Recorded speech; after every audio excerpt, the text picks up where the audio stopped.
World Economic Forum constantly talking about blockchain, distributed ledger technology. The world is changing as you know it, but you're looking this way at a narrative. And there's a whole nother narrative going on this way, Warriors. My name is Coach JV. I am the top health and mindset coach in the world. What you believe in your heart, you think in your mind, will eventually become your words and become your reality. If you can see it in your mind, eventually you can hold it in your hand. What you repeatedly do gets ingrained in your subconscious mind. What gets ingrained in your subconscious mind becomes an unconscious activity. I'm the coach who says, do not believe a word I say. I'm teaching you how to fish. I'm not a financial advisor. This is not financial advice. I built a warrior community of teaching people how to fish so they can become the uncommon 1%. Now, what I'm going to do today is I'm going to break down the narrative, and I'm going to ask you to pull yourself into a 30,000 foot overview. Because if you're new to the crypto space, you're just getting into it, it's going to seem very, very confusing, which it can be. Even people who are deep into the crypto space are getting caught up in this narrative of pump and dumps, looking this way, running this way, going that way. It's DeFi, it's NFTs, it's crypto, it's all over the place, Warriors. If you do not have a game plan, please look at me. If you do not have a game plan, you are going to get wrecked. That is in life, Warriors. If you are a football team, so if you're a sports guy and you're a football team, do you think your football team goes into the Super Bowl without a game plan? And what happens to the team that gets emotional and stops following the game plan? You have that one person on your team, or maybe the quarterback gets an ego. They get emotional and they get caught up into the emotion and they start going against the game plan. What happens? That's why 99% of people are going to get wrecked in the crypto space, because a bunch of people are going to get flooding in. They're going to get emotional about it. They're going to get caught in euphoria, and they're going to come sliding down the back end. I'm going to pull you today to a 30,000 foot overview, and I'm going to talk about distributed ledger technology. We're going to talk about the infrastructure of the World Economic Forum and where they are taking us and what the elites have been doing for a very long time.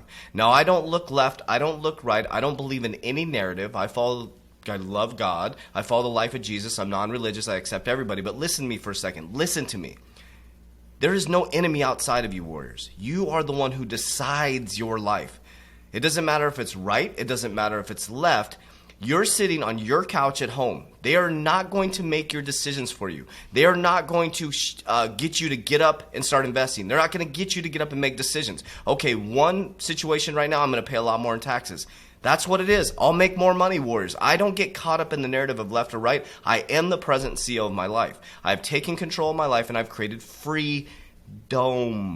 If all my crypto went away, if all my investments went away, I would still have freedom.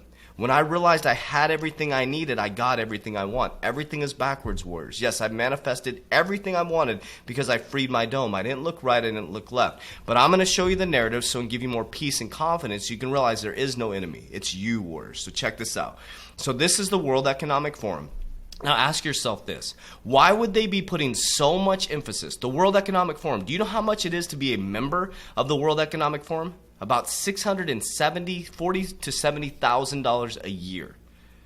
Think about the companies that are in the World Economic Forum. These are some of the biggest people making decisions. Now, I want you to think about this narrative for just a moment, okay? Christine Lagarde, the head of the European Union, talks about Bitcoin. It's for nefarious activities. It's high energy. It's fantasy economics, right? Janet Yellen, so these of our country, right, is saying that it's used for illicit activities. They're trying to steer you away from these narratives as they sit in meetings with people around blockchain and DLT.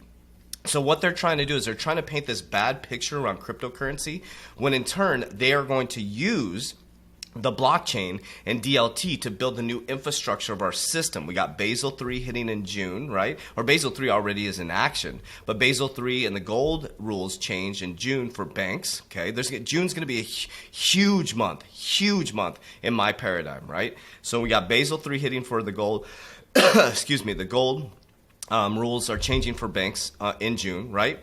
We have a low interest rate environment. They're printing to infinity right now. But let's read about what the blockchain they're talking about in the World Economic Forum. Sorry, I'm about to cough. I got allergies going on crazy. So blockchain and capital markets, here's what we've learned the last 5 years experimentation. So many financial institutions and tech firms have invested heavily in exploring distributed ledger technology and its capabilities, moving it from margins to mainstream. There's inefficiencies, challenges, and potential risks that underline global capital markets, and the key question is whether DLT is the appropriate tech to address them. Is the appropriate tech to address them? So what they're saying is we're facing massive challenges and risk underlying the global capital markets, right? We have an old archaic system called the SWIFT system, right? We're operating in an earth-type energy. We're operating in a computing-type energy when we're now in connectivity, quantum, Bluetooth. That's just where we're heading, warriors.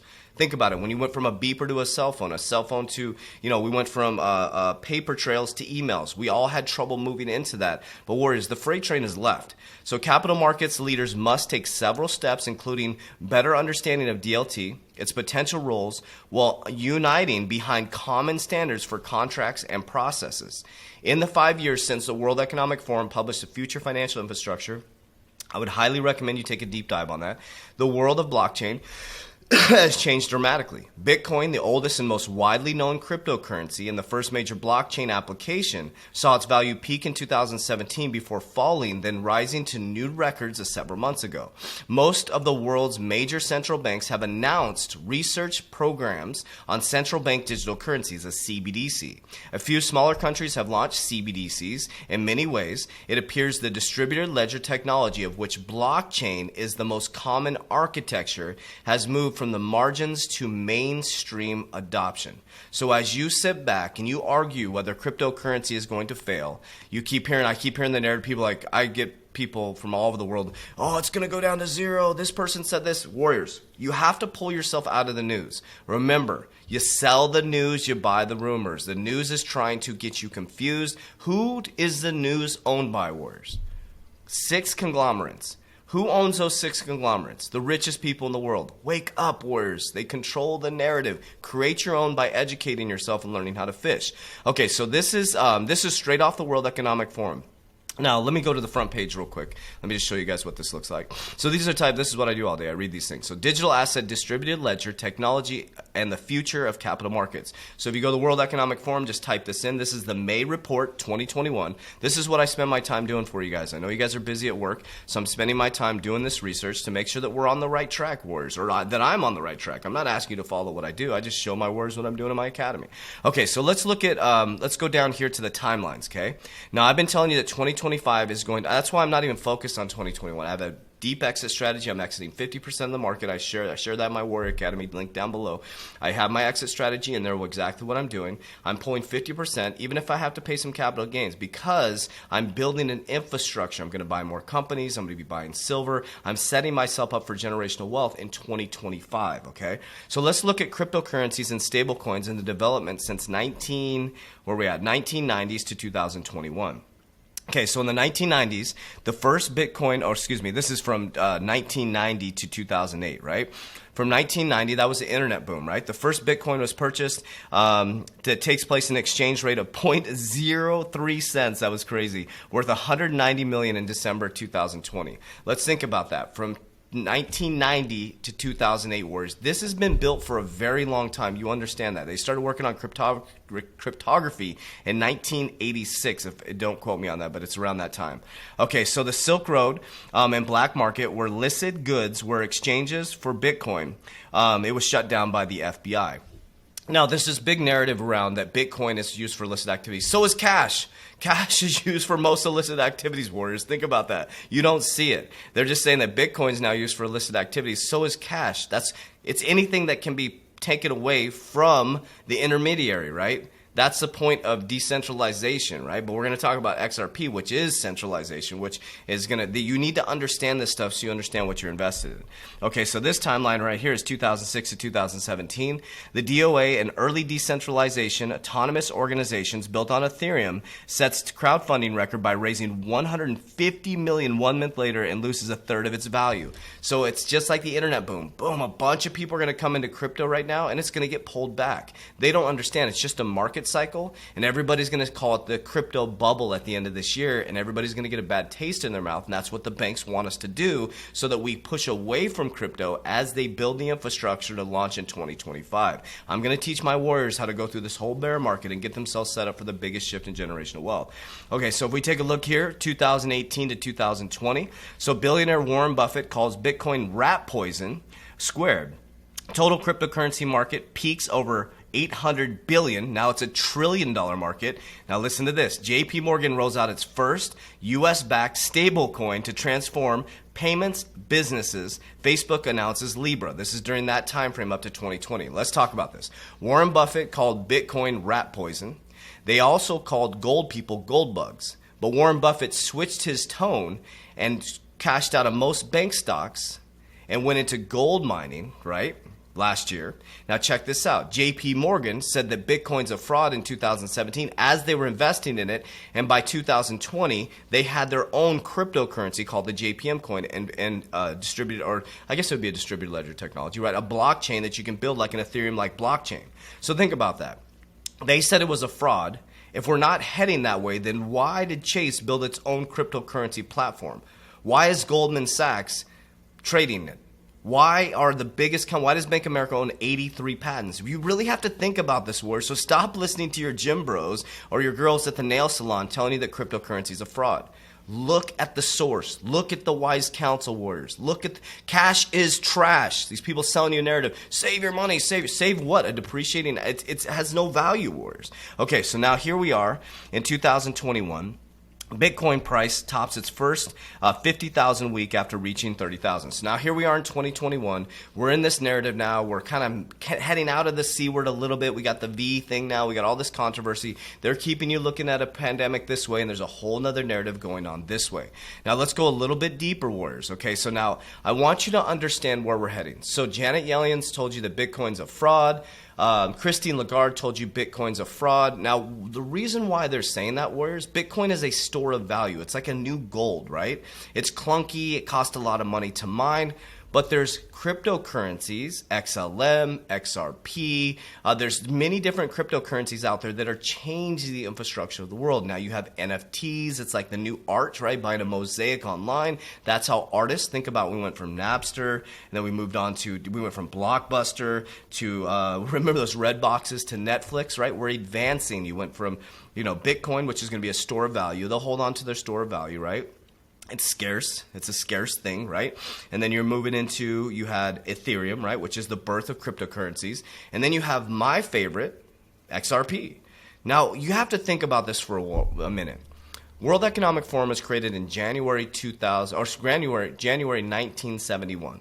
We detached from the gold standard in August 1971. We've been a printing machine since then, and the World Economic Forum is all about a global approach to bringing us to this new infrastructure world. Now, you can get caught up in nefarious saying that they're trying to take over the world, or you can say they're trying to save the world.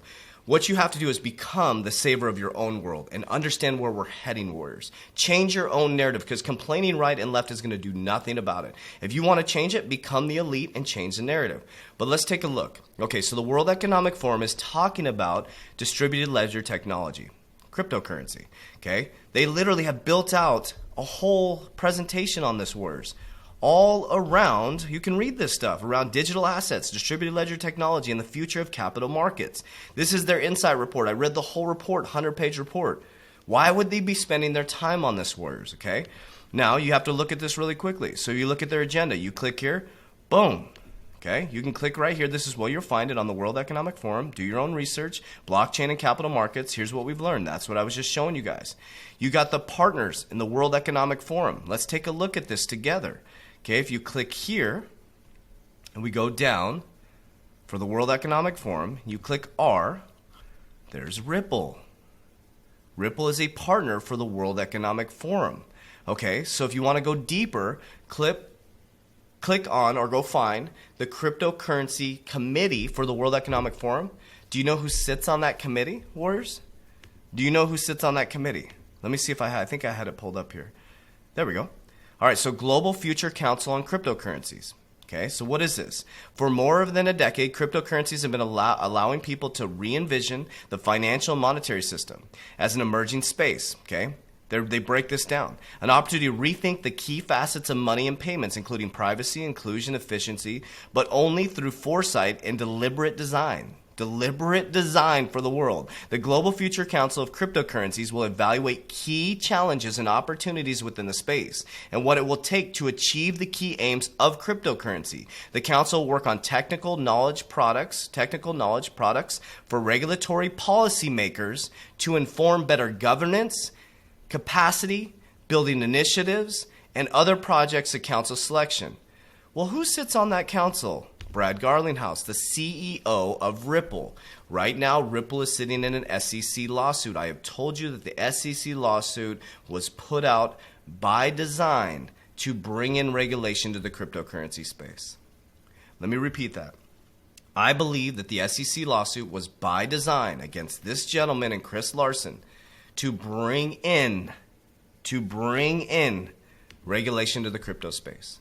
They bring in Gary Gensler, the head, one of the top professors in cryptocurrency at MIT, where the elites come from. They make him the head of the SEC.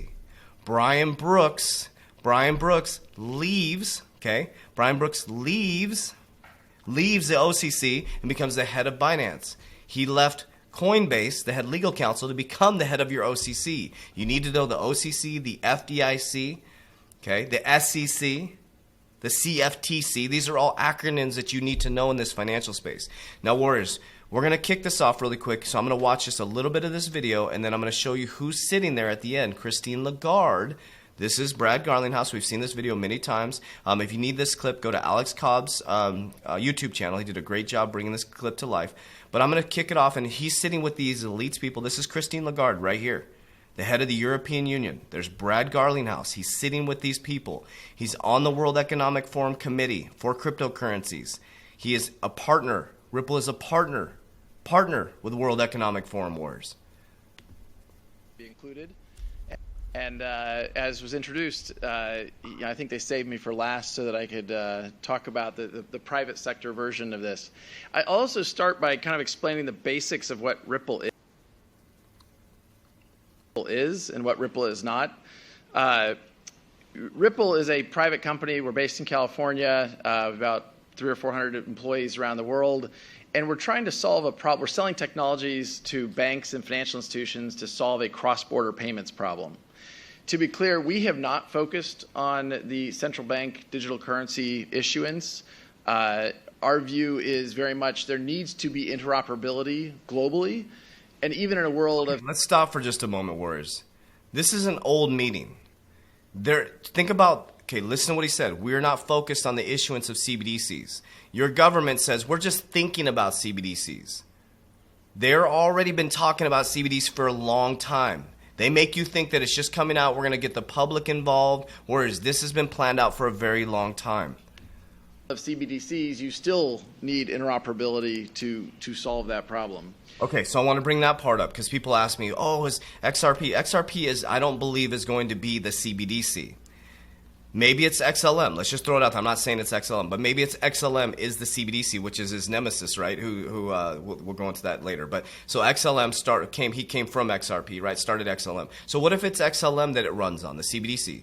You still need the liquidity, the infrastructure to move the money across the rails. XRP is a bridge currency. It can move CBDCs across the world.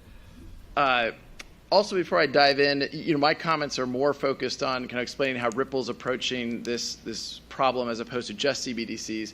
But I thought it worth spending a moment on how we think about blockchain at large and why it is such an interesting technology and I think appropriate for central banks and commercial banks to be looking at. For me, the novelty of any blockchain technology is the ability for two parties to transact without trust but with certainty. So today, anytime we transact, we are transacting through a central counterparty, whether that be a correspondent bank where Ripple is focused, or that be a Visa or American Express, what have you. The opportunity around blockchains is to change that dynamic, and I think many industries, whether it's payments, what we're talking about today, or securities, or... Now, why this is important, Warriors, because remember, banks are going to have a liquidity crisis. They have to have capital on reserves, right? If they don't have capital, so moving money across rails to Nostro Vostro accounts, if I said that correctly, you have to have that capital requirement or that capital backing to move large amounts. And who do you get the most money off of? High-value customers, the uncommon 1%. We hold the most value in those banks because they lend our money out. They now, with our transaction accounts, have to hold 0% of our money. They can lend it out. They want my money in the bank, okay? Even loans, any of those transactions, I think, can be disrupted and made more efficient through blockchain technologies. All right, so with that kind of brief introduction, I'll be brief on some of my comments. So I'm just going to, you can go and watch this video on Alex Cobb's way. He did a great job doing this. This is an older video, but, global payments today, they're slow, they're opaque, they're costly. We know that, Warriors. We're moving from a beeper to a cell phone. We're moving from paper trail to an email. Your money is going to move just like an email, but you're being sold a narrative because of the Dogecoin, because of SNL. They want you confused. This is all by design. They want you looking this way at pump and dumps, and they're going to make it look like fantasy economics. That's going to keep the baby boomers out of it because they still got a while to pack their bags, Warriors. That's our game plan. So here, I've showed you this many times. 2020, I've told you, it's 2025. It's not going to be this year, Warriors. There's not going to be a switch hit this year. It's going to be 2025 when the infrastructure is going to change. So we have till 2025 to get prepared for this, Warriors. Don't think short term, think long term. So this is what I believe it's going to look like. This is what he's talking about. So what if it is XLM or another company that does the CBDC? That's fine. XRP is like, boom, we have the liquidity to move all those CBDCs across the rail. So you would have your central bank digital currencies from the countries, and then the XRP ledger, the distributed ledger technology, would move it across the rails. This is what they're talking about in the World Economic Forum, Wars. This is why they're building out 100-page documents, insights in digital assets and distributed ledger technology, the future of capital markets. That's why Brad Garlinghouse sits on the cryptocurrency committee and Ripple is the Economic Forum partner. Think about this, Warriors. Think about this for just a moment, Warriors. So everything you need is down in the description down below. We have 1,600 Warriors working together in the quantum financial system. You get access to my portfolio, access to my exit strategy. We're actually bringing a new and improved one out this week, which is going to be even, it's amazing, Warriors. We're not financial advisors, not financial. I'm literally just showing you what I do. That's all I do. Then you have an ecosystem of people around you that are like-minded, so you're not getting pulled by your grandma or your grandpa and people fudding you because they're confusing you in the marketplace, right? We also work out with you, nutrition, subconscious mind programming, goal setting, vision board creation, cryptocurrency calls, technical analysis calls. It's an infrastructure of people just like you. If you're watching this video all the way to here, we're just like you. You need to be around a system, Think and Grow Rich, a mastermind of people working and growing together. I'm way over my time, Warriors. I love you guys. I appreciate you. Follow me on Instagram at CoachJV_ and the Coach JV podcast. Warriors, rise!